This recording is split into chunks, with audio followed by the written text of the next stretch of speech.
Hello guys, আসসালামু আলাইকুম। কেমন আছেন আপনারা? আশা করি ভালো আছেন আল্লাহর রহমতে। আমিও আল্লাহর রহমতে ভালো আছি। আর চলে আসলাম আপনাদের মাঝে কিভাবে আপনার দেশি মুরগি ভাজা করে খুব সহজে বাচ্চাদের জন্য। এই যে দেখেন, এখন আপনার বন্যার মধ্যে বাচ্চারা মাংস ছাড়া কিছুই খাবে না। কি করব? এখন আপনার মুরগি এনে এগুলাকে লাল লাল করে 2 মিনিটে ভেজে দিব। দেখেন,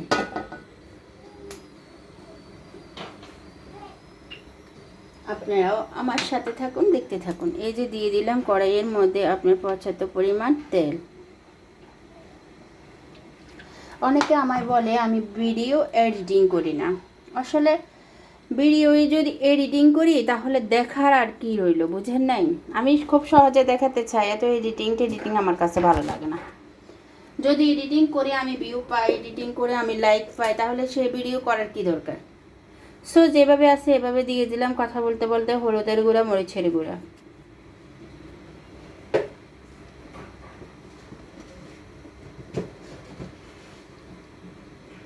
আর দিয়ে দিলাম লবণ, দিয়ে দিলাম টেস্টি সল্ট। তো গাইস, এগুলা আসলে ভাজি করতে এত কিছুই লাগে না, শুধু আপনারা একটু আর দিয়ে দিলাম রস লেবুর রসটা আপনার স্কিপ হয়ে গেছে, ভিডিওতে আমি দেখাতে পারি নাই, দুঃখিত। তো গাইস, বলতে গেলাম যে আপনার ভিডিওটা এডিটিং করা, অনেকে আমায় বলে যে আমি ভিডিও এডিটিং করি না। তো এডিটিং যদি ভিডিওই করে এডিটিং, তাহলে লাভটা কী হলো? তাহলে দর্শকদেরকে দেখানো কী হলো? সাপোজ আমি যেভাবে সাধারণভাবে করি, যেভাবে করি, সেভাবে আমার দেখাতে ভালো লাগে আমার কাছে। এডিটিং করলাম, আমি লাইক পেলাম, এটা আমার কাছে ভালো লাগে না। যেটা দেখে বা সত্যি সত্যি যেটা করছি, যেটা দেখাচ্ছি, এটা যাতে সত্যিই হয়, মিথ্যা মিথ্যা সৌন্দর্য করা, মিথ্যা মিথ্যা করা, এটা আমার কাছে ভালো লাগে না। তো কার কাছে কীরকম লাগে সেটা আমি জানি না।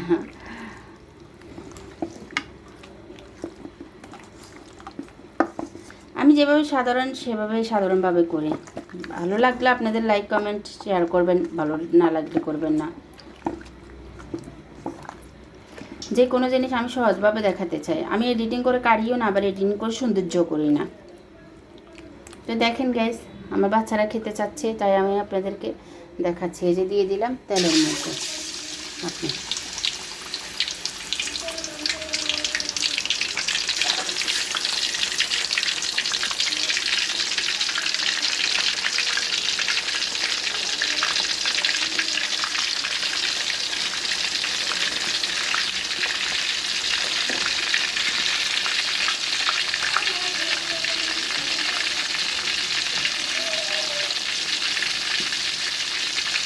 আসলে বন্যার কারণে আমাদের পানি নাই আপনার, তারপরে 2 দিন গ্যাস ছিল না, তাই কিচেন রুমটা একেবারে অগোছানো হয়ে আছে।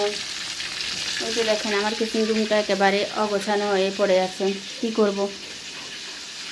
যেহেতু পানি নেই, যেহেতু খুব কষ্ট হচ্ছে, একেবারে অগোছানো হয়ে পড়েছে।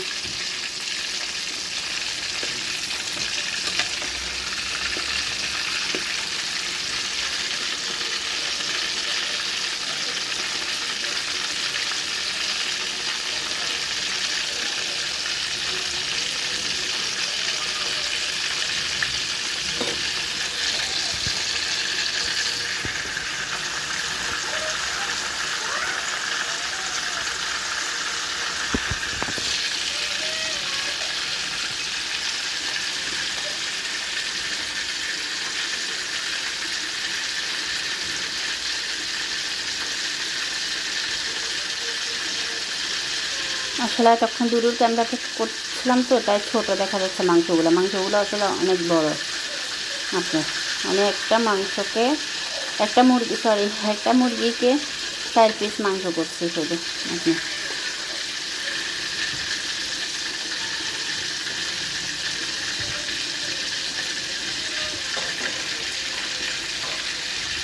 এগুলা লাল লাল করে জাস্ট একটু ভেজে নেব। আর এইদিকে দিয়েছি আপনার, এই ছোলাতে দিয়েছি মুরগির মাংস। আপনি এগুলো আগে ফ্রিজে ছিল তাই।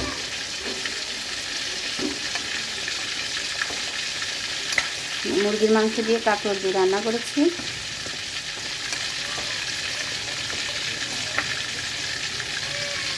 টকবট করে উতরাচ্ছে আর উতরাচ্ছে।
তো গাইস, আমার মাংস ভাজা শেষ।